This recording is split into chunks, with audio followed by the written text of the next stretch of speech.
current 5-year plan. Current 5-year plan is going on.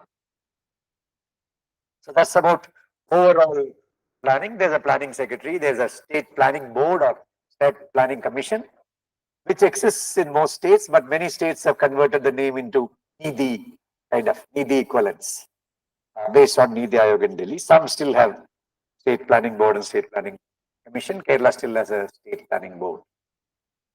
So now within that, first attempt was decentralized planning through the official machinery. So the district plans were prepared but never implemented. They were all what I call stitched plans, not planning based on need. They will say these are the schemes, this is what we are doing, and say this is the district plan. So all states will have a district plan, and they are just stitched plans. Then in 2002, I think it's 2002 or not, just before 2002, they brought what is called Rashtriya Samvikas Yojana. That is Vajpayee's government. That is, they identify some backward districts and they had to prepare a plan, a district plan for that. So that was converted by the UPA government into BRGF, Backward Regions Grant Fund. And excellent guidelines were prepared for district planning at that time. Then, anyway, we'll be doing a lot of district planning. There are some guidelines on district planning, manual of guidelines on district planning, published by the Planning Commission in 2008 or 9. You can read it because that gives you an understanding of what is district planning. What I'm going to say is below district planning. It is a very interesting thing. It is an excellent document with some of the best experts contributing to it. Then there's Machingarayar Committee. I think that was in 2011-12. And they came out with a report which had a lot of chapters on, it is called High Power Committee on Strengthening Panchayats and all that. And it has also got chapters on planning and all that. So you can read it for your understanding of planning. Then, though there's no, the Planning Commission of India was an executive decision. It is not based on any statute. Whereas at the district level, we have the District Planning Committee, which is constitutional. And as far as I know, it is partially functional only in Kerala. And all the states have a DPC. So when you go find out what the DPC is doing, practically nothing. But they have to meet because it's constitutional, otherwise somebody can go and get a Supreme Court direction. District Planning Committee has different functions. One, to integrate all the plans from below and prepare a district plan. But unfortunately, I don't know for what reason, the constitution says draft district plan. It doesn't say district plan. And he sent it to government for approval. So there's a lot of lack of clarity in the constitution. What do you prepare the plan for? Is it a prospective plan? Then who should obey the plan? There's no clarity. Is it planned for some assured resources? And who will communicate the resources? Again, nobody knows. If it's a plan only in the local government domain or any plan for the district, that is also not clear. So we really don't have an idea of what the district planning committee should do. So probably somebody has to go to Supreme Court and Supreme Court can clarify in a PAL. This is what the planning committee should do. Then there is also a metropolitan planning committee, which is for 1 million plus cities. It need not be cities, it can be urban agglomerations. There also is the same, nobody knows what it is. And nobody knows where you need a DPC, where an MPC is there. It's not clear.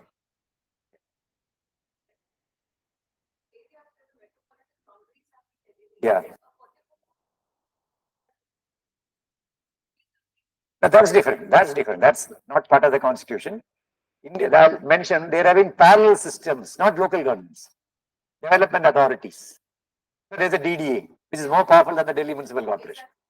So Bangalore Development Authority is more popular, more this thing. So this development authorities are purely bureaucratic structures, and is run by CEOs, very bright IAS officers. And there's no, some fellows will be called as representatives, MP, MLA, but it's not a democratic body. And they have huge powers, even now. So one of the recommendations for development authority should gradually be wound up, but I don't think anybody is doing that. So that is a state decision. Whereas DPC and MPC are constitutional bodies. And MPC DPC relationship is also not known. Recently, there was a High Court case in Kerala, which the High Court directed the state government to come out with a decision on MPC. So they set up a high-level committee with a former Secretary of Urban Development, Government of India as chairman, with a lot of people. I was also a member.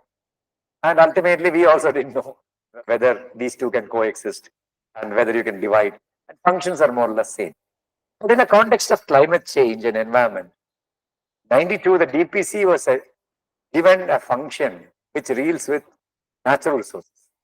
They cut across local government boundaries, particularly water. So, but it's largely ignored. That is local government boundary, across local government boundaries. What kind of planning you have to do, particularly for water and all that? Nothing much is done. So DPC is a kind of a dead letter in most states, except they meet, a minister will be made chairman. As per the constitution, the state can decide the number of the DPC members, but 80% have to be elected from among the district panchayat members and the councillors of municipalities, corporation, etc., according to strength. So if rural areas come to 80%, 80% of 80% will be rural district panchayat members, not district panchayat. Other panchayat members are not there. Others will be selected from municipalities and corporations. But the state can, the remaining 20 can be nominated by the state, and state can decide who will be the chairperson. Government of India advised that the district panchayat president should be the chairperson. And in Kerala, the district panchayat president is the chairperson. Many states, the minister of the district is the chairperson. And the nominated members are supposed to be experts, but they normally put their political nominees. And invariably, the collector is nominated. Normally, collector or the CEO is the member secretary of the DPC. This is a DPC structure. I just wanted to know. There's nothing great in it. Now, coming to the concept of decentralized planning going down, district planning is very different. So BRGF tried it, we tried it, then district planning was tried earlier also. It was never properly done. So you read that Manishankarayar committee, which gives you a history of district planning, and then the BRGF guidelines on district planning. You can read them for information because it's very, very relevant. Then later, BRGF was wound up in 2015. Then the Planning Commission, I think it was in 2017-18, came out with aspirational districts. This is not funded.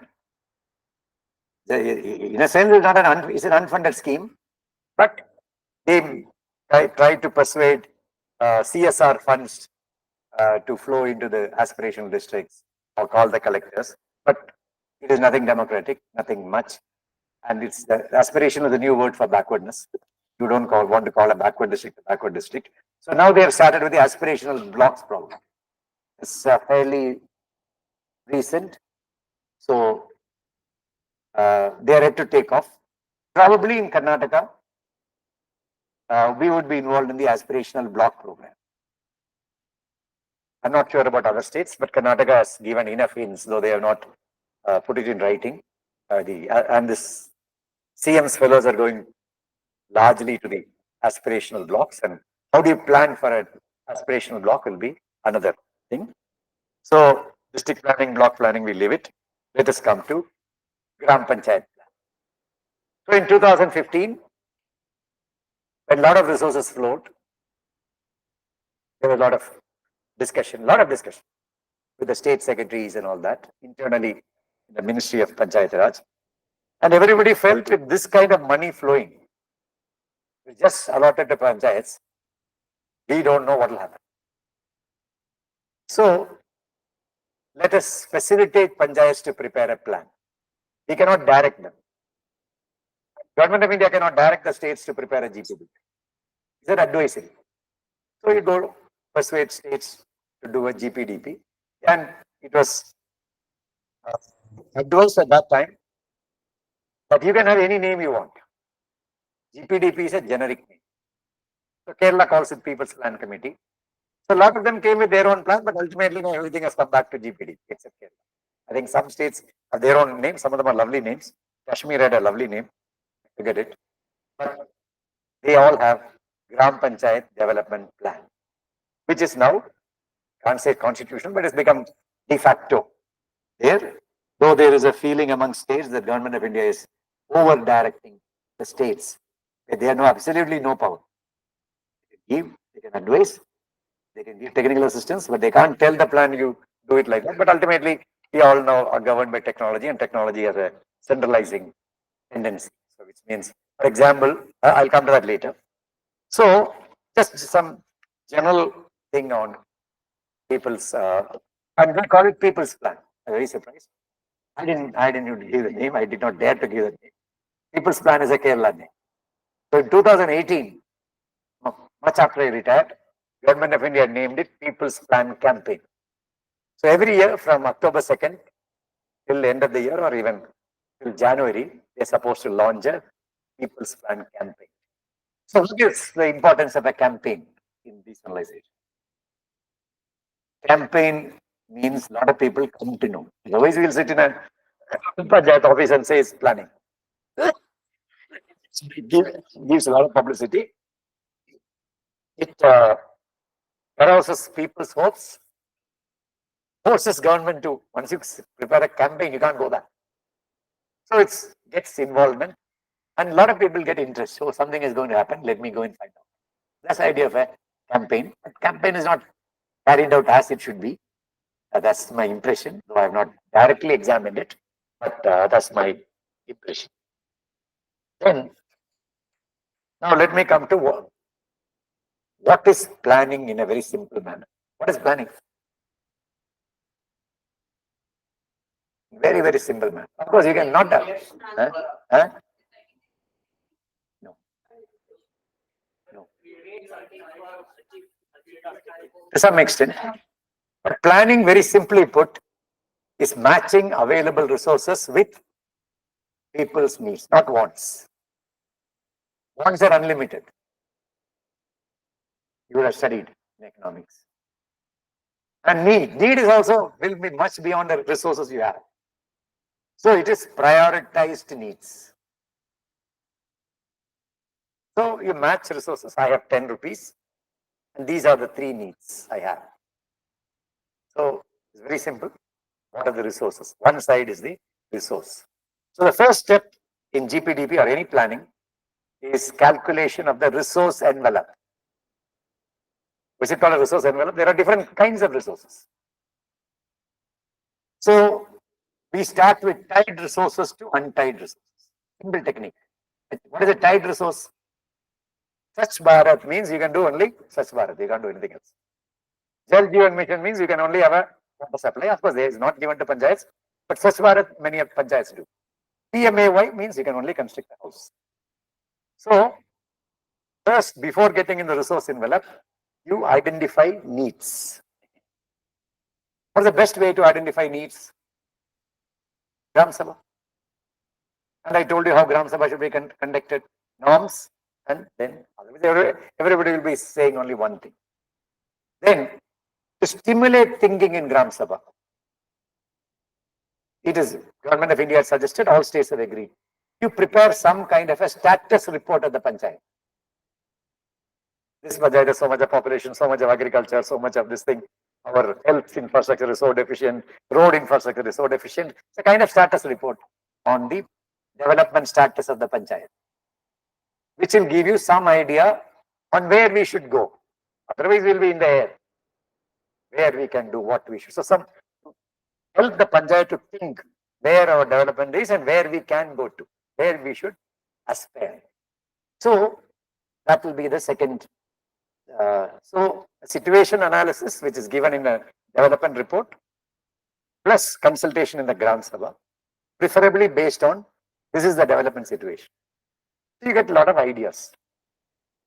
And who prioritizes the ideas? Technically, Gram Panchayat can prioritize and give, but everything they can't prioritize. So the Gram Panchayat will do the prioritization and resource allocation.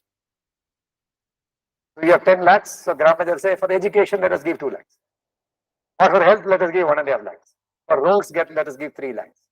So that is planning, which the elected body has to do with the help of experts, including non-government experts, if available. I think most states facilitate participation of non-government experts. Some states actually do. So you get what are called working groups are formed, each Gram Panchayat for different sectors. In Kerala, 13 working groups are formed because a lot of money and a lot of sectors. Many states form 3-4 kind of working groups who will go through all this detail, data analysis, status report, and do this. So when you prepare the plan, I say the technique is from tied to untied. So tied resources I mentioned, where you can do nothing. Actually tied is MG and RGS. In MG and RGS you can do a lot of things, but still you can't do certain things. And largely untied, not totally untied, is the Finance Commission grant. Finance Commission grant stipulates that 60% should be spent on water and sanitation, and 40% on anything you like. So it's a huge untied portion. And contrary to what many think, they did not say water supply, they said water. Water means what?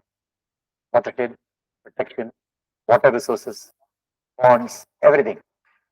But many states have interpreted it to mean water supply. It doesn't mean water supply. So in a sense, it is natural resource management by protecting and all that, which is good for economy, for the environment, good for climate change. So 60% practically 100% is untied because water means it's untied. You can do anything related to water, river and water. So that is a condition which governs these funds. So NREGA gives a lot of flexibility. People's Plan or your GPDP, this is the resource envelope. Plus, that is something I want you to really reflect on it. This resource looks very big, but actually when you divide it, India has more than 260,000 panchayats, Gram Panchayats. It comes to a very small amount. So what can you do with it? Then we came out with the concept of low cost, no cost development. Actually, the very rationale of a Gram Panchayat is not to implement schemes like government, but to do this no cost, low cost activity. What is no cost, low cost activity? There are a lot of services available in and around the Gram Panchayats. Partially delivered, but sometimes doctor will not be there, nurse will not be there. In spite of all deficiencies, lot of services, government services are there hanging. Sometimes at the Gram Panchayat level, at the block, or taluka. Connect between the people and the service. There is no cost. There is now, of course, enrollment is near 100%. But dropout is very high after 10 standard, 12 standard. So the Gram Panchayat will ensure that you don't drop out after 12 or 10, 12, take a person. So dropout can be prevented. Enrollment at an earlier stage is very important. Then all the government service like vaccination, antenatal care. To get for I was struck, I was kind of pulled to this idea, an experience of an iconic Gram Panchayat president from Tamil Nadu. He was a engineer, chemical engineer, working in what is it? Chemical Research Institute, National, I forget his name, Government of India organization. He quit his job. He wanted to work in his village and came down to his panchayat and became the president of a panchayat in the suburbs of Chennai called Koothambam. His name is Elangoan. So he told me years back, more than 20 years back, that he went to a meeting in the primary health center. And the doctor mentioned the importance of iron to the pregnant women for the healthy baby. Very, very powerful link. We don't understand. Just as yesterday I told how Anganwadi is good for brain. This is good for the brain of the child. Unless you can't, you will miss it very easily. Nobody bothers about a hemoglobin of 6, 7. So he understood it. Being himself a scientist, he understood it. All that he did was he went back to his village, identified who are the pregnant women, got their blood tested. Small resource, 20 rupees, 30 rupees in those days. And went to the doctor, got the iron pills, and gave it to all these women and put somebody to ensure that these women ate. See what a change. Then after the birth, he took the birth weight. And there was an improvement compared to the earlier average. So, who can do it best? The panchayat. Like that, you can list activities. So when we said this, at that point of time, I remember Karnataka listed about 200 such activities, which are costless or very little cost, which may not be in your domain, but nobody else will do it, which are benefit to the people. Or getting, let us say, a farm of 20 acres. They will ensure that they all come together, think about it, and do common sowing. Saves a lot of money. And together decide for some this thing. Motivate Shramdan. So no cost, low cost activities should be the priority number one of Gram. Only they can do that.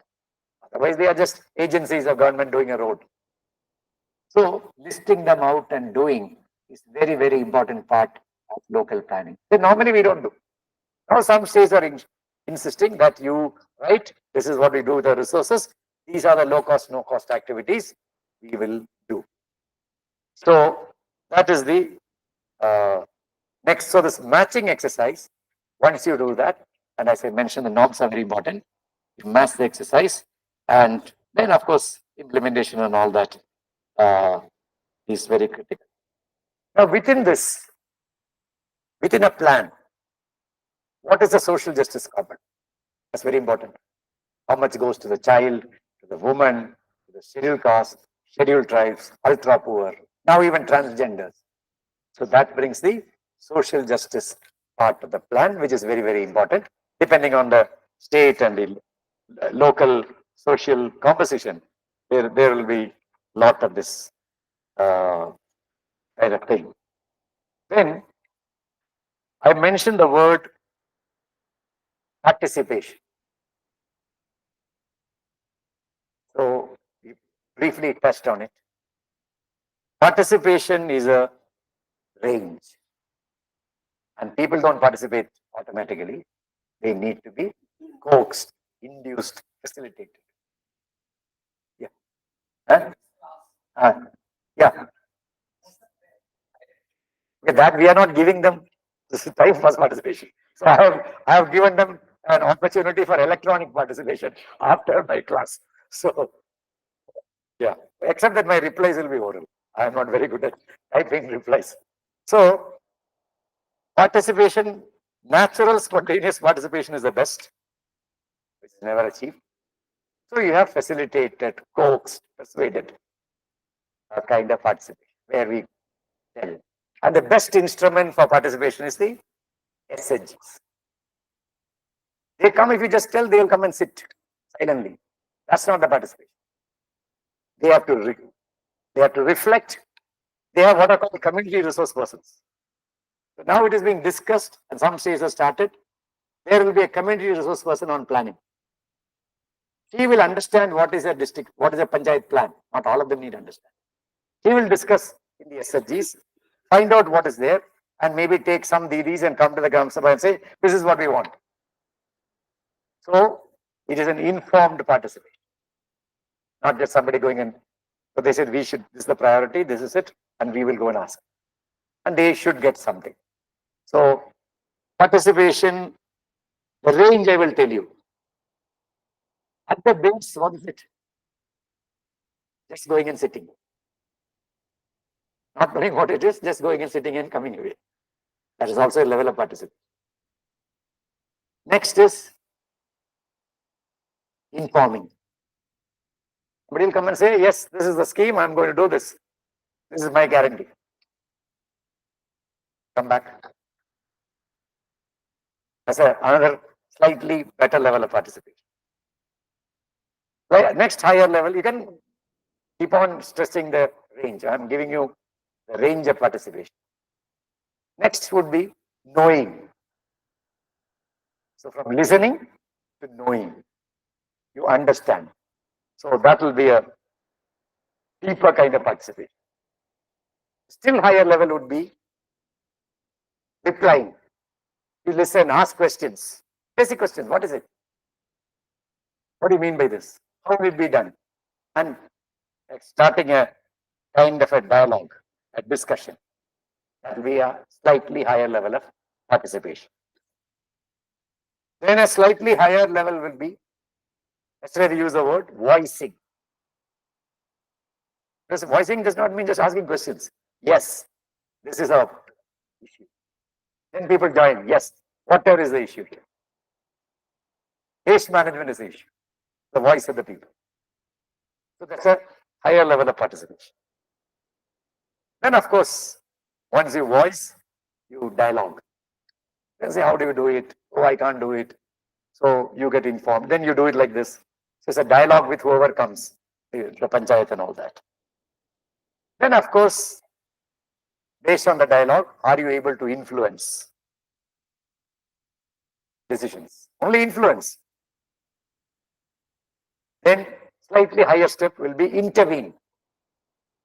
I will intervene and say, no, no, no, this I don't want. At least the negative part, rejecting something.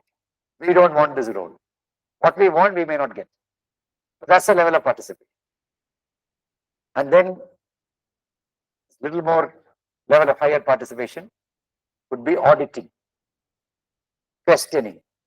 What is it? Let me tell you. Those getting the details.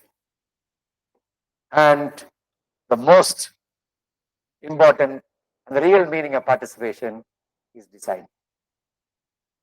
Deciding how resources meant for you should be utilized within the framework prescribed by government. And suddenly say, we will all have a feast. So that is a real participation. So the participation is a range. We will all move from different range, but ultimately the participation should be the role of the people, and ultimately then most important thing, while participation, is it inclusive? What to be included, I mentioned yesterday. Otherwise, they will not get excluded. So it's not just people coming, not people speaking, but are the people included? And marginalized people generally don't speak up. So participation means they will just sit silently. So there are instruments of getting out there. So that is called focus group discussions.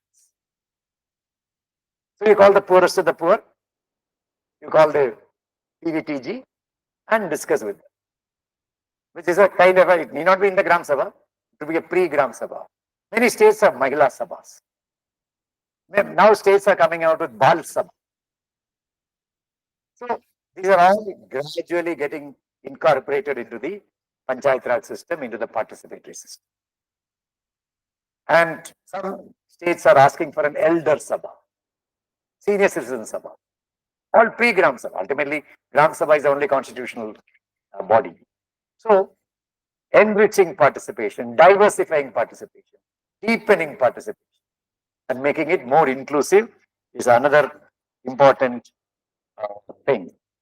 There,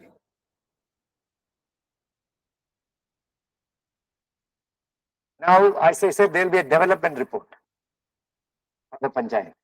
But a lot of states are now getting into sub-development, like gender status study. They are advocating. Study of poverty, study of the elderly, study of children. So in the Gram Sabha, they will say this is a gender status study.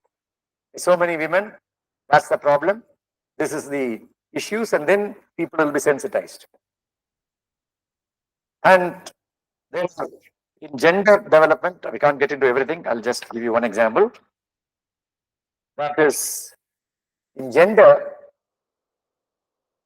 there is something called practical gender needs. How many of you know that? You know that? I will not ask you a question. Tell me you know it or not. Yeah. And strategic gender needs. Practical gender needs means reducing the burden on women. Water supply, sanitation. So-called lot of freebies. The word government suddenly brought a idea of freebie as it is a very, very cheap kind of thing, a beggar getting some gift. No. A mixie, a TV. I mean, women are not allowed to go. So today I heard somebody sent me a clip, one minute, the Tamil woman speaking, how she was married at the age of 8 and how she wants to be in the next generation. Ultimate in gender statement. It's very semi-literative. She very clearly says, next generation, I am not allowed out of my house. But next generation, I want to be in possession of myself. I will decide. What's called autonomy, agency. She doesn't use the word agency. She says that. So, in this, this part is very, very critical, practical gender needs. But ultimately, practical gender needs only ease your life. Strategic gender needs, that's impossible to do. We have been trying for 20 years in Kerala. I don't think anybody has done anything. What is strategic gender need?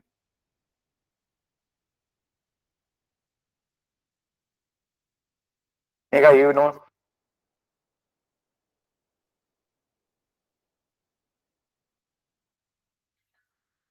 Yeah.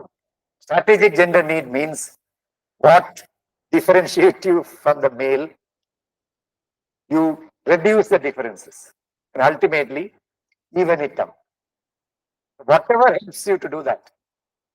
So in that sense, how many drivers are there in your solid waste management? Dekha? Huh? Women drivers. Women drivers. So, women driver is, I would call it a strategic gender. Saying that yes, she can also drive, not the males alone. So, your tasks which were reserved for men, you go. And if it leads to inequality, if it leads to less salary and more burden, it is not a strategic gender. So, in this is very important. Strategic gender needs. So, a gender plan should move from practical to strategic. That is to do that. And then all those words of empowerment and all. So, now all of them are asking for a gender plan, child plan. It looks very good, but unless you do it very sincerely, it's a waste of time. So I use a word called routinization, which you know it. Domestication, trivialization. All our officers are very good at it. What is routinization? Everything is on paper. You ask for a gender plan, there will be a gender plan. You ask for a child plan will be. It will not be a real plan. And nobody has any intention of implementing. It's a routine, as you made it. What is trivialization? The great concepts. So, I'll give you one classic example which I really saw in Kerala. We said we should earmark, at the time it was 5%, now it's 10%. 10% of the funds panchayats in Kerala has to be spent on gender, 10% on elderly, children, and people with disabilities. And 20% is a big amount. 10% in Kerala is about 800 crores. All local governments. So, for the elderly, one bright panchayat secretary decided these fellows are mad fellows. They even call me to look. These fellows are sitting in Trivandrum, they can give all kinds of funny notions, but we are close to people, we know what people need. So, one fellow constructed a bus stop. Not a bus stop. And I said, how to trivialize it? He called it Elder Rest Center. Vriddha Vishrama Kendra. Vriddha in Malayalam is elder. Vishrama means rest. Kendra is. And in our record, great, he has done it with the Vishrama Kendra, but actually a bus stand. Then people call men and say, get the asset, but you put the wife's name. That is trivialized. What is domesticating? We all do this. You classify this in all the things. Domesticating is there are things which threaten the status quo. For example, we have a very powerful, in Kerala, mandatory guideline which can be enforced if you go to the ombudsman on selection of beneficiaries. When I drafted it, it took me 3 years to improve it. I thought I've achieved the ultimate in civil service. Now I know it's just people know how to domesticate it. What is the guideline? When you publish, develop a scheme, Kerala Gram Panchayats can have their own schemes. You will come out with eligibility criteria and prioritization criteria. It is to be written because these plans are approved and it's in the public domain. So you say housing, all persons below poverty line or 3 cents, 2 cents, whatever it is. The Panchayat can decide the criteria. You decide the eligibility for any scheme. Maybe 30, 40, 50 schemes are. Then comes if there are, let us say there are only 10 slots and there are 100 applicants. What will be the prioritization criteria? And prioritization criteria, we said you give marks. You decide the marks. And the marks have to be out of 100. Why? If we give marks out of 63, you will not understand what is the mark. But just weightage. They will not understand weightage. So we said the total should add to 100, but you give the one. So without 25 marks, handicap 5 marks, they can put whatever. So, and then after the this should be published and people apply. Then a committee should go to each house and verify with reference to this criteria and give the marks. These marks are public document. These marks are read out in the Gram Sabha. And if they are validated, can you envisage a more perfect system? I thought it is that perfect, but all our fellows are cheating, and this is called domestication. Social audit is a great thing, but it gets domesticated. Everybody is doing social audit. All the 262,000 panchayats in India are doing social audit, but it is domesticated. So this is actually a development thing, not exactly dealing with people's plan. So this domestication takes place. And in planning, one more point, what are panchayats good at? Panchayats are very good at basic minimum needs. Panchayats are very good at care and compassion. Okay, and these are things where panchayats excel. Panchayats, if we give them freedom, can develop new models. Okay, I forgot to tell you something, which is more important in planning, unfortunately, is equated with infrastructure investment. So I take my thread on low cost, no cost. Most important thing, what do people want? It touches the life of every person. Service delivery. So list out the services which are given by a Gram Panchayat directly, and how can you improve that? That is service delivery. It is not very costly. So service delivery should also be part of the plan. Along with this no cost, low cost is also closely related to service delivery. So let us never forget this thing. The last point is in planning is called plan publicity. People should know. So in Rajasthan, they write out the plan. They also do one thing. You prepare a plan, implement a different plan. That is trivialization. Much more is cheating. Actually. You tell the people this is a plan, do everything, and at the end of it, we found out that 60% of what is implemented is nothing to do with the plan. Who can catch you? That is the danger of relying on IT. They will upload a plan. That's all is required. Of course, you can take IT to real implementation. That leg is not there. So we find them not implementing the plans which they have uploaded. So later they came out this. So you say this is the plan people wanted. This is the plan we approved. This is the plan we implemented. Why we could not? So slightly more account. Which means when you go to the field, this is a constant improvement. You do something, somebody trivializes, you find another, they do that. It's a long kind of permanent affair. Then one more point. Okay, this is more about planning, local planning, theory of planning, and all that. Participation, inclusion.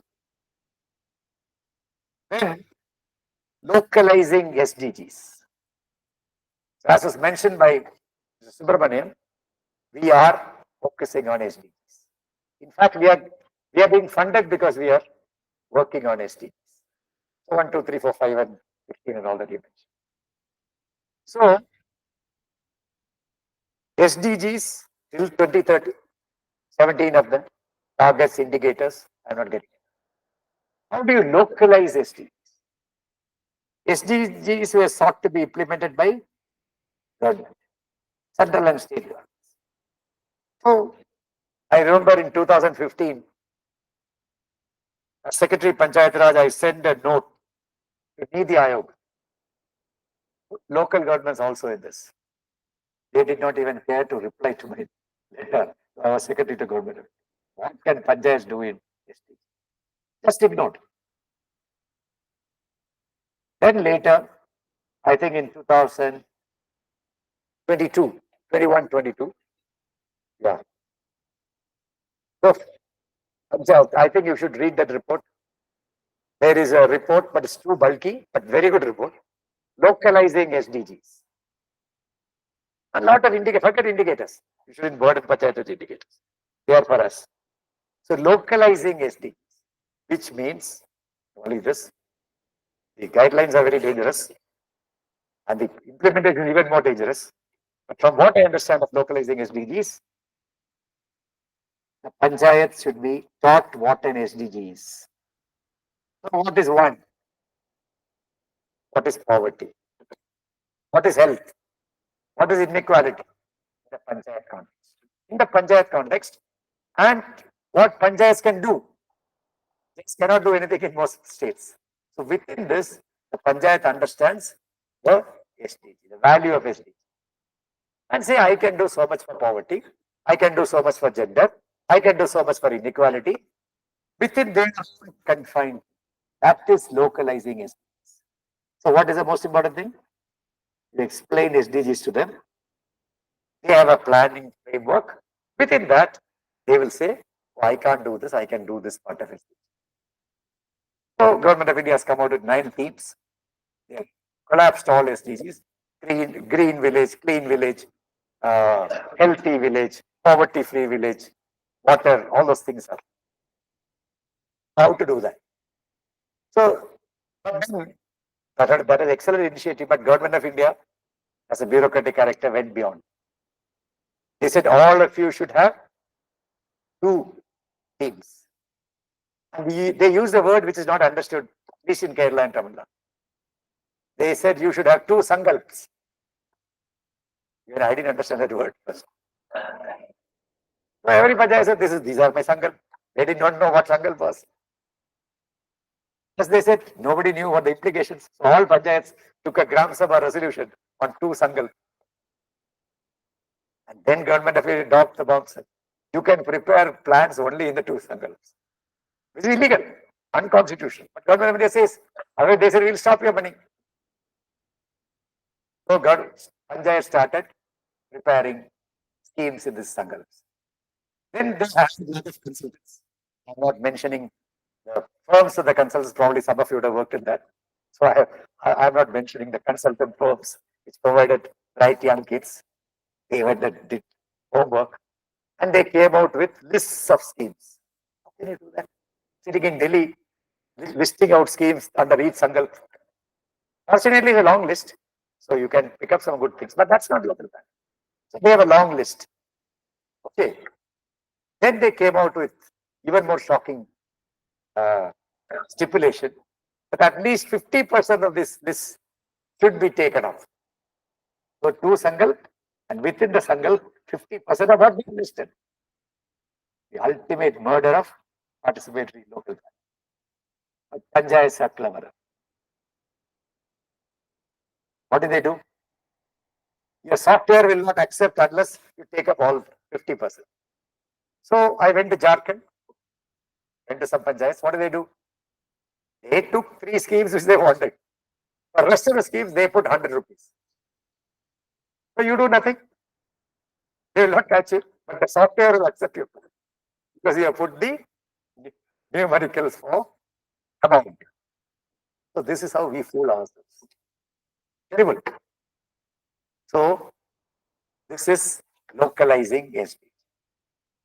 That will be one of the items, a priority for CRISP, and states are grappling with it. I don't think anybody has done anything except preparing some report. We'll find out some. UNICEF and UNDP have prepared excellent reports on localizing SDGs. So one for Punjab I have seen. I think something for Maharashtra also. They're all in the public domain, but an easier thing I'll try to find out and share it with you. A lot of discussions on SDG localizing. Try to quickly read. It's a forbidding report, is so thick. Yeah, but the philosophy and all that is well taken. Now, last point. Government of India says that SHG and Panchayat should work together. SHGs prepare their own plan, which is called VPRP, Village Prosperity and Resilience Plan. That's the current name. They are saying this should be integrated with the GPDP. And as of now, the bureaucrats think you put it in a software, they will get integrated. And how is VPRP prepared? How do you prepare a plan? Intense discussion, differences, dialogues, fights also, and arriving at a consensus. This is my need. Somebody, no, that's a greater need. That's planning. It's a very, very rough process. Real planning. Lot of dialogue and all. But here what they did, they devised an app. And who filled up the app? Some local level official will go to every woman and say, what do you want? That woman will list everything. He doesn't know it's a plan. He doesn't give a priority. The SHGs don't say which is more important. So ultimately, I found in another state, the VPRP of one village comes to 1,200 pages. When you print it out, it doesn't make any sense. So that's a tragedy. That's a VPRP. So what about us? I'm sure in Karnataka, I'm hopeful. Karnataka has understood this system. Probably Tamil Nadu also. That we prepare a genuine VPR. Ultimately, why should we prepare a false plan? I said, what is the genuine VPRP? These are our resources, these are our needs, and we match it. And a lot of it will be no cost, low cost. My child will go to school, this child will get health, this woman will get treated, this pregnant woman will be taken to the community health nurse. They are the plans. If the SHGs prepare this plan, they can implement it because they are more active than even a panchayat. So this VPRP getting integrated with GPD. So CRISP is also giving a lot of suggestions. No decision has been taken. A lot of discussions held. I have also participated. On paper, they have not on paper. In meetings, they have said we will do it. But probably next year they will do it. Then how to integrate? It's very easy to integrate. So VPRP, GPDP integration, Karnataka will try it out, probably Tamil Nadu also. Not to the full extent we recommend. It essentially means the VPRP would be sent to the Gram Panchayat, giving them at least 2 months. So Gram Panchayats can read and understand. And my suggestion is only my suggestion. VPRP should have several components. First component is what the SHGs can do with their resources. Nobody has to approve, but we know.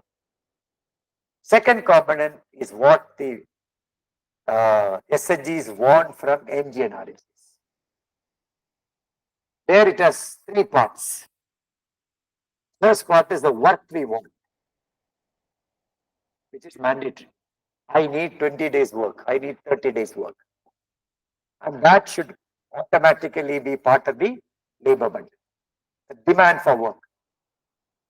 Panchayat cannot sit over it. It should, software should take it straight into the, it's possible, Subbu. These women give the name, put their job card number, and I need work. It can feed into the labor budget. And it.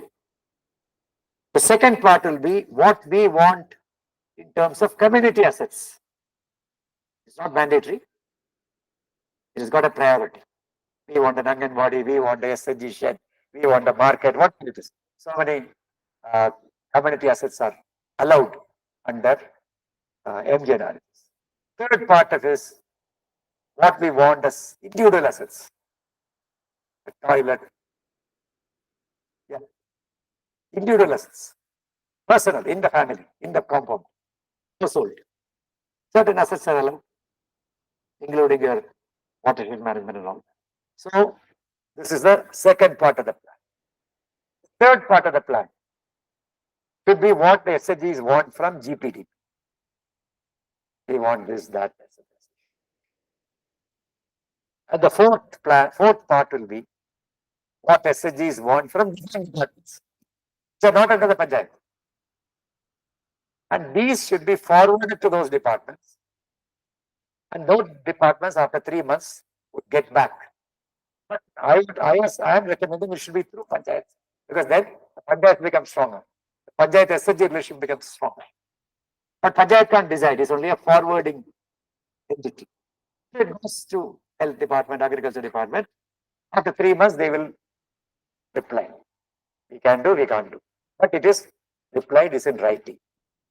So, the 4-part plan, which goes up, which is discussed. So, women, this is a powerful tool of what's called empowerment. We asked, we got.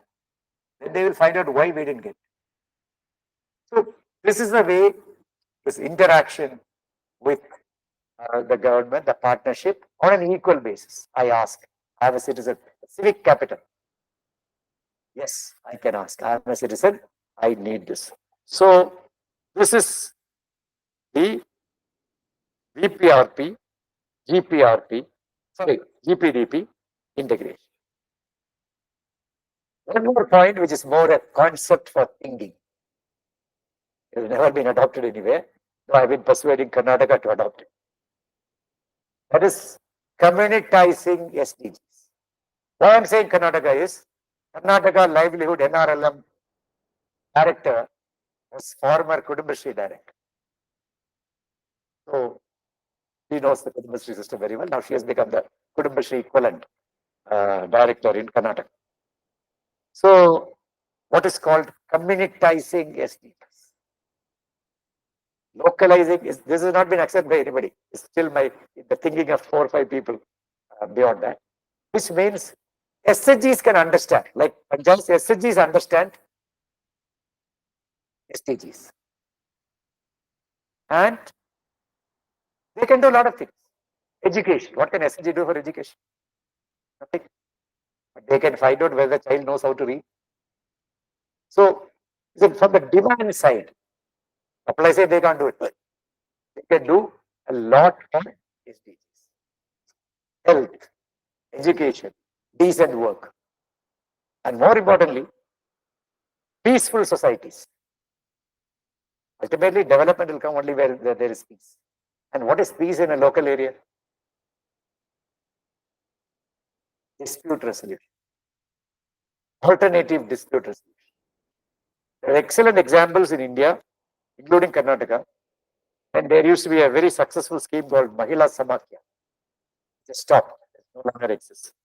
Where women used to get into dispute resolution, alternative dispute resolution. And there are excellent guidelines issued by WCD. So now they want to revive it. So these are all in the future. So whatever I told you, think about that. And I'm sure all of you will get into it. And some of you will directly, as they were explaining in the morning, do it. What are the lessons till Vijayakumar comes? What are the lessons from the morning presentation?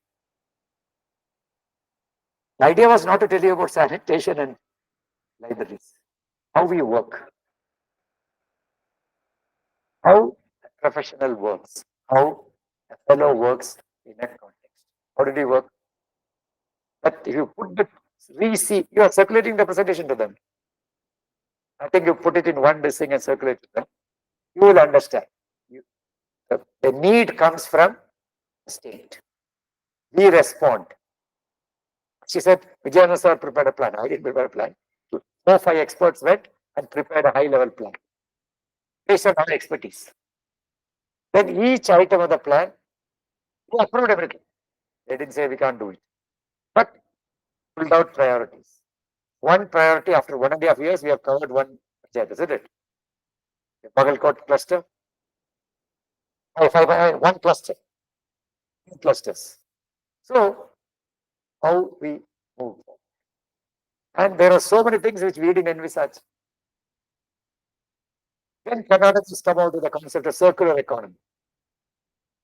They much more exciting parts. So this gets tagged down.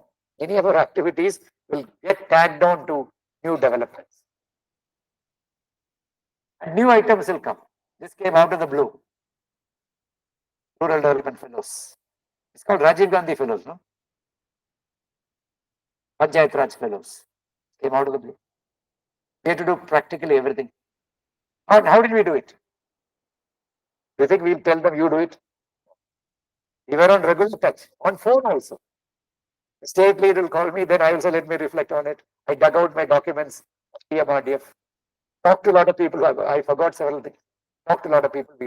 So, at that point, they mentioned, we are not your bosses. We are your friends, guides, philosophers.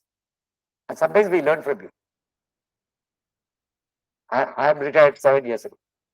Exactly on 31st of March 2017, I retired. So it's refreshing. A lot of things I know in my sector. But you bring out a problem. I've never encountered it. So we search for solutions. So that is how we have been. So we never burden them. Never generate tension. One of my ambitions in civil services, big deficiency of civil services, they generate tension. I've seen officers generate tension. Which means your creativity will go. At the same time, a very important point, what I said, self-esteem.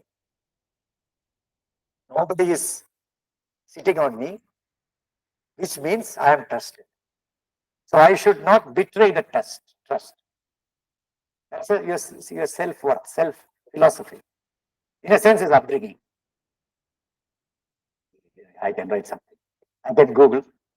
ChatGPT will give me a very good sanitation plan. Should we do that? Nobody can, of course, we can't. See, we don't want to, in a sense, put surveillance, put it into software and find out what's genuine plan on it. We trust you. And I'm sure you will live up to the trust. And as I said, it can be a very, very exciting journey. And anytime you can even call me.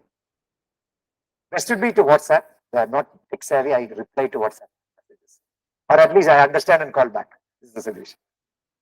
Little lazy typing. So if it's a long thing, I call back and say this is how you do. But ask them, isn't it? We'll reply in 1 or 2 days. We will get as a style of not mine, everybody. So don't ever say, I don't know what to do. And wait till next week and say, no, I don't know what to do. Not that we have answers to everything.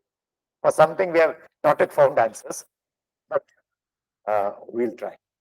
So all the best. Keep in touch.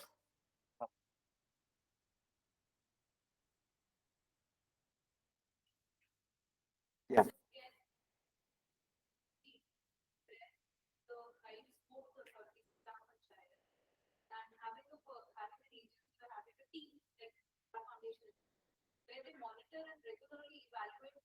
It's possible, possible. But in PPP framework, I've designed and I've uh, studied a bit also. Unless you're very, very careful, PPP, all the PPs I have seen, the government ends up as a loser in the long run, and the poor suffer. So I have nothing ideologically against PPP. As the sixth State Finance Commission chairman, one chapter is on a PPP framework for panchayats. But you need a very good team to say what are the benefits, what are the deficiencies. I read some very good articles, of course, critical articles, on Dharavi slum renovation through the Adanis. But at the end of it, my feeling now, from what I read, the slum dwellers will lose, no doubt about it. Yeah. Yeah.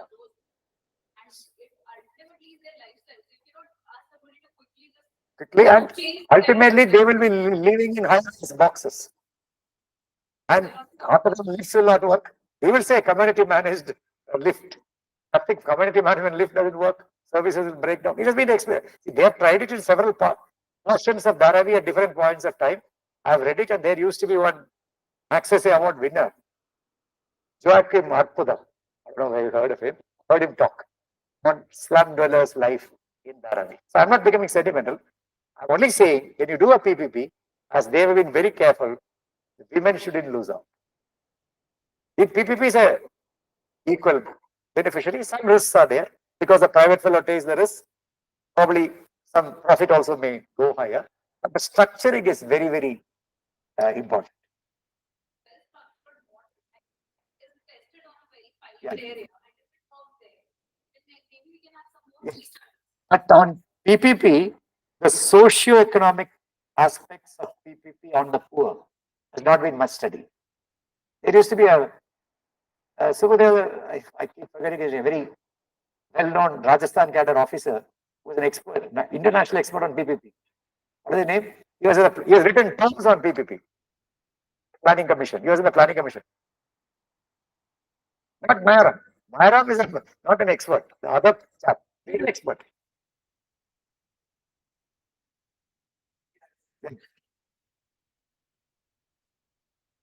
Haldi. Haldia. You can Google and get Haldia's meant for high-end projects. PPP is meant for bridges and some, but not for social projects. But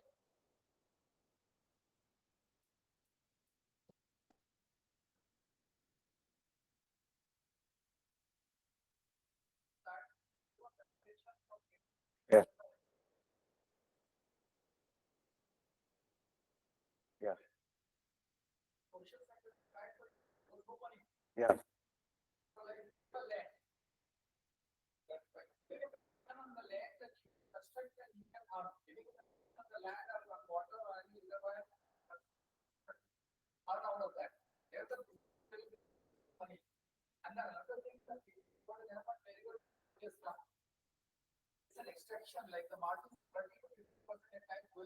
Yeah.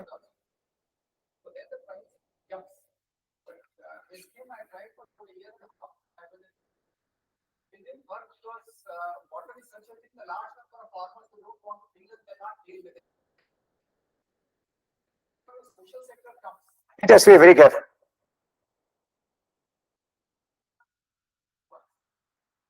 Yeah.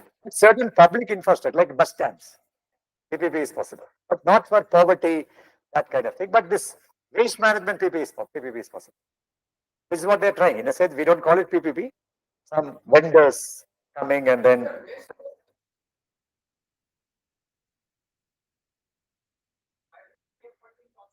Yeah.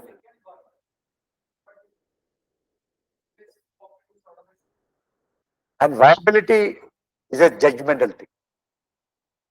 And you need so much of data which is simply not there. If that data was there, capitalists would make billions by through knowing which is the viability. So viability gap funding is a good idea, but to calculate viability gap is yeah. And viability is a value judgment. Like in viability, here the biggest cost would be the cost of collection. So women will be willing to work at 3,000 rupees a day or 10,000 rupees a day, sweat wages, or a decent wage, which will be, let's say, 15,000 rupees a day. Viability gap widens according to the wages given to women. So where do you cut? No easy solutions. But my suggestion is, as I discussed on poverty, that every person say this is a good thing and not in a fine. What is a decent wage for a woman? Yes, Vijay? Then why are you not coming? Okay. So summarize on the spot also. I thought later.